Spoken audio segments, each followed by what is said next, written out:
Hey, but this is Zaccheus with another live word of the day. Thank you for tuning in. If you're coming up for the first time, I thank you. If you've been consistently supporting me, thank you as much. But hold on. Wait a minute. Let me get up and close and personal with you. Yeah. Yes. Thank you so much for tuning in. I'm outside just enjoying the cool breeze outside and enjoying this lovely day. And there's a message that I want to share with you today. And it's about hanging around and spending your time with people that don't make sense. Ignorant people that when they make decisions, it doesn't make any sense, and their drama becomes your drama, and because of their ignorant decisions making, they got you wrapped up involved in it. And the Bible says warning comes before destruction, and so many times you're warned not to hang around these people.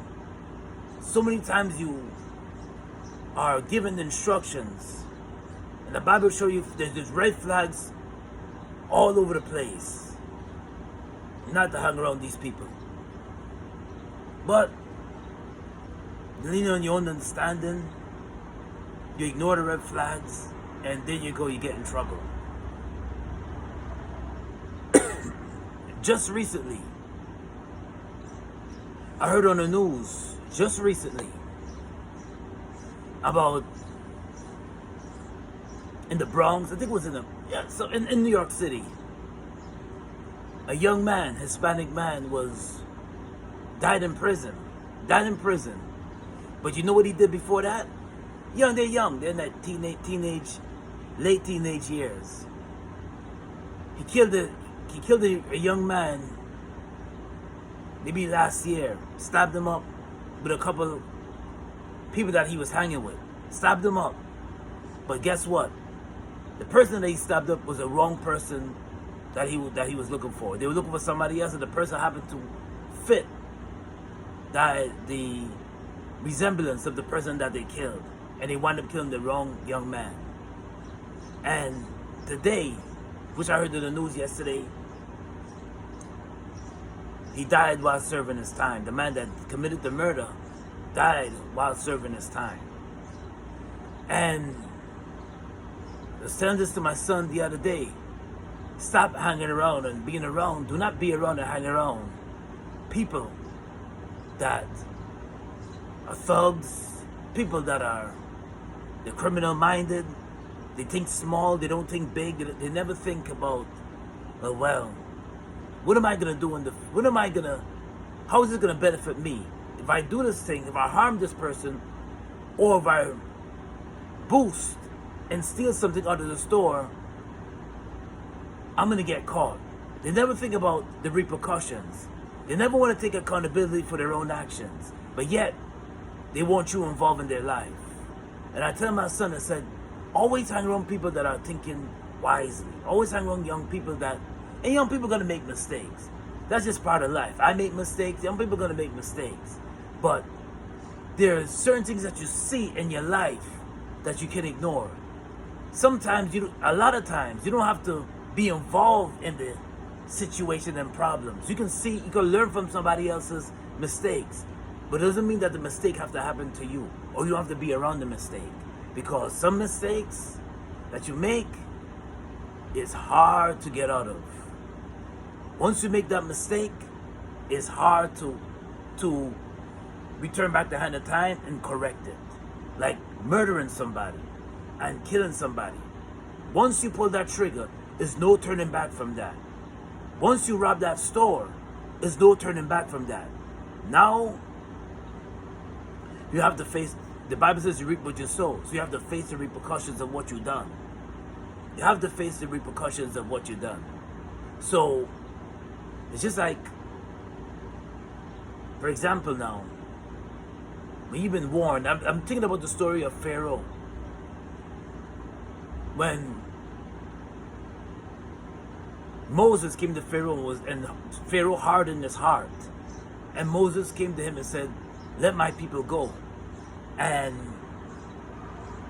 Pharaoh hardened his heart, he refused. Although he's seen plagues coming and harming his people, although he's seen all type of plagues, the water turned to blood and contaminated, and it was a miracle that the water turned to blood, and it just killed all the sea animals, the fish in the sea, and there was a big stench in the air. Locusts came and ran and flooded all over Egypt. Also, frogs came and flooded all over Egypt. And the most cruelest plague, in my opinion, was the death angel. Killed all the death angel that came, all the first born in Egypt, males, young men in Egypt, firstborns, and Pharaoh's son was one of them. But he still hardened his heart. He didn't want to let Moses, the people go, the Hebrew people go. Pharaoh still hardened his heart. And that's what some people, they harden their heart. They rather see you get hurt. They rather see people suffer. They don't want to soften their heart. They don't want to compromise. They don't want to, they always thinking about themselves. And that's what Pharaoh did. He just thought about his power, his ego. He hardened his heart and his ego got in his way, and he wound up destroying his own army. He wound up he made his own son die. It's his fault, because he should have took the heed what Moses was sent by the God to give him a warning and said, listen, let the Hebrew people go. But you know what he didn't do? Because his pride got in the way, and he hardened his heart. And he did not let the Hebrew people go, and he wound up losing his army. He wound up losing his son. And he wound up, and he lost it all. Because, why? Because he hardened his heart. And if God is giving you warnings and giving you red flags about hanging out with somebody, or giving you a warning not to be around these people's presence, and you still harden your heart, it's on you. It's on you.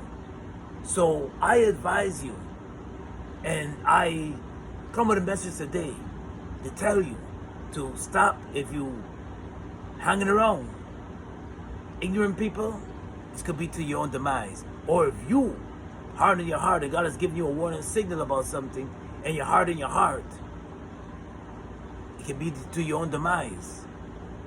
It can be to your own demise.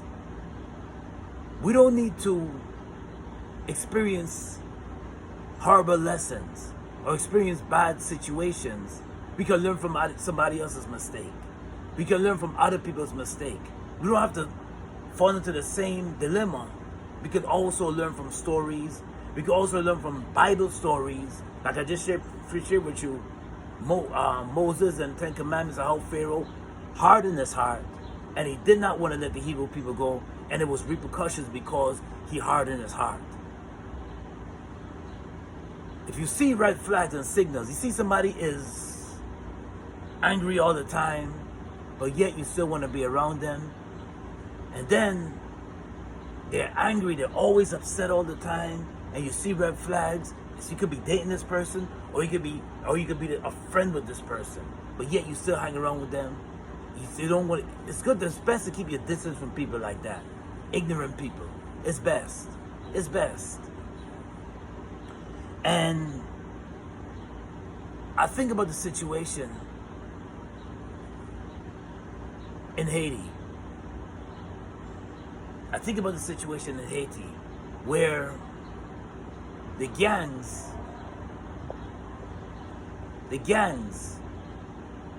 do not see, they don't see, when ignorance doesn't see future. And when you're ignorant, you never see future. If you, in Port-au-Prince, if you stop the kids from going to school, what do you think is going to happen to the future for the country? If you stop children from learning and going to school because of your ignorance, kidnapping, kicking people out their homes and making them homeless. If you think about stopping the future, which is the children, what do you think is going to happen to the future of the country, or any place? Or any place? So ignorance is bliss. Ignorance can be to your own demise. Ignorance stops you from going ahead in life. Ignorance, you see, the crab in the barrel mentality, where you're pulling each other, breaking each other down, fighting against each other in public, and cursing out each other and harming each other. If you don't respect yourself, how do you expect other people to respect you?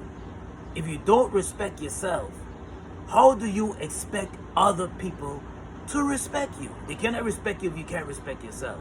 And there's been a lot of ignorance going on in Port-au-Prince, Haiti.